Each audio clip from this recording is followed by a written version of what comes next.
അമ്മേ ആ ചായ എടുത്തേ.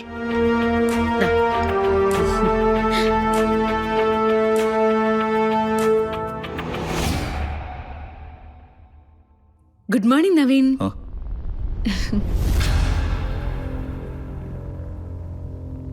താൻ ഓക്കെ അല്ലേ?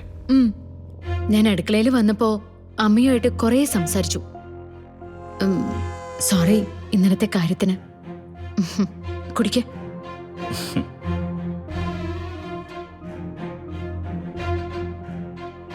മോൾക്ക് ചായ വേണ്ടേ?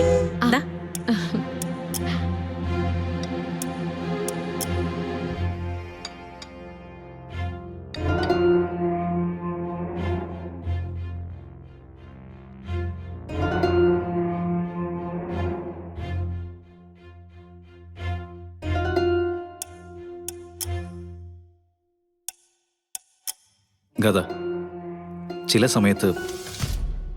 സമയത്ത് മാത്രം താൻ എൻ്റെ പഴയ ഗാഥയാവും. ഏത് പഴയ ഗാഥ? അല്ല നവീൻ, ഞാനിത് സ്ഥിരമായിട്ട് കേൾക്കാം. പഴയ ഗാഥ, പുതിയ ഗാഥ. നവീൻ ഇതിൽ ഏത് ഗാഥയാ ഇഷ്ടം? പഴയതാണോ പുതിയതാണോ? അതെന്തോ താൻ അങ്ങനെ ചോദിച്ചേ? അതിനോട് രണ്ടുപേരില്ലല്ലോ. അങ്ങനെ ഉണ്ടെന്ന് ഞാൻ പറഞ്ഞില്ലല്ലോ.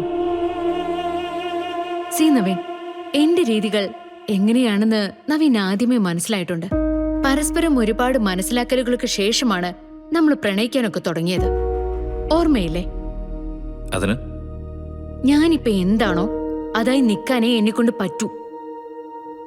അല്ലാതെ എനിക്ക് മുന്നിൽ ഒരു ഡിസൈൻ ഒക്കെ വരച്ചു തന്നിട്ട് ഇതാണ് ഞാൻ ഉദ്ദേശിക്കുന്ന ഗാഥ, ഇങ്ങനെയാകണം എന്നൊക്കെ പറയുന്നത് ഒരുമാതിരി മെയിൽ ഷോവനിസ്റ്റ് സ്ഥിരമായി ചെയ്യുന്ന കാര്യം. ഇതിലെന്ത് മെയിൽ ഷോവനിസം? അത് തന്നെയാണ് നവീൻ. അക്കാര്യത്തിൽ എനിക്ക് ഒരു സംശയമില്ല. നവീൻ നവീന്റെ ഇഷ്ടങ്ങൾ പറയാ, ഇവിടെയുള്ളവർ മുഴുവൻ നവീന്റെ ഇഷ്ടങ്ങളാണ് ശരിയെന്ന് വ്യാഖ്യാനിക്കാം. അങ്ങനെയാണ് ഞാൻ പൂർണ്ണമായിട്ടും തെറ്റുകാരിയാവുന്നത്. എന്താ മോളെ ഇത്? ഞാൻ ഇപ്പൊ ഇവിടുന്ന് പോകുമ്പോ രണ്ടുപേരും നല്ല രീതിയിൽ സംസാരിച്ചോണ്ടിരിക്കുകയായിരുന്നല്ലോ. എന്നോട് സംസാരിക്കണമെങ്കിൽ എന്നോട് സംസാരിക്കണം. അല്ലാതെ മനസ്സിൽ ചില തോന്നലുകൾ വെച്ച് അങ്ങനെയാവണം ഇങ്ങനെയാവണം എന്നൊക്കെ പറഞ്ഞാ എന്നെ കൊണ്ടൊന്നും പറ്റില്ല.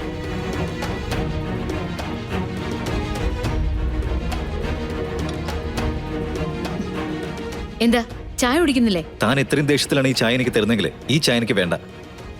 വേണ്ടെങ്കിൽ വേണ്ട. അങ്ങനെയാണെങ്കിൽ ഈ ചായ എനിക്കും വേണ്ട.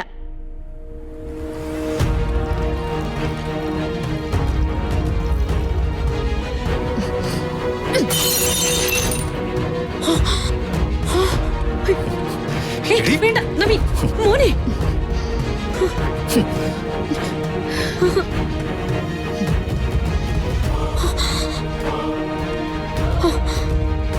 എന്താ മോളെ ഇത്?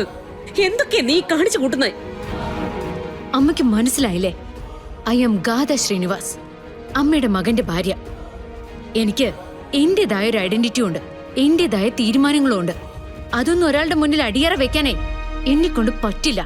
സൗകര്യമുള്ളവർ എന്നെ ഉൾക്കൊണ്ടാ മതി.